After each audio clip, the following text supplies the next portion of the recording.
The Thompson Ridge Fire has pretty much stopped burning in the Jemez Mountains. Now comes a new focus and new worries. How bad will the flooding be if and when heavy rains hit the burn area? News 13's Chris McKee is live in the Jemez Mountains with the story. Chris?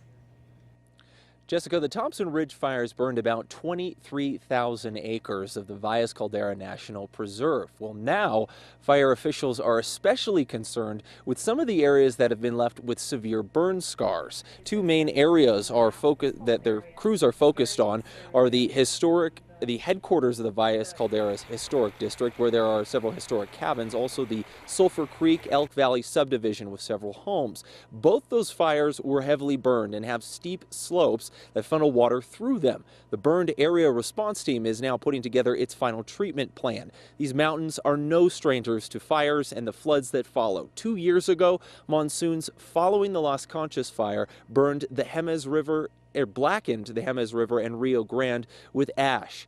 Floodwaters also wiped out the Dixon apple orchard. Officials with the Valles Caldera, who have been part of the whole rehab plan, are optimistic, though, that the Thompson Ridge fire's flooding won't be as significant as Las Conchas.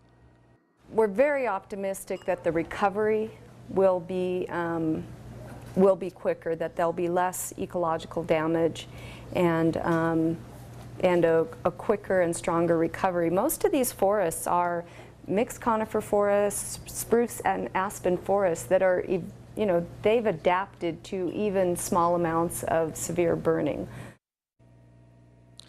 Next week, we should get a better idea of just what level of flooding is expected. Next week is when the burn rehab plan is expected to be fully complete. Back to you. Okay, Chris, residents living downstream from the fire, including in Jemez Springs, are all being told to watch the weather closely over the next few months for any monsoons and flash flooding.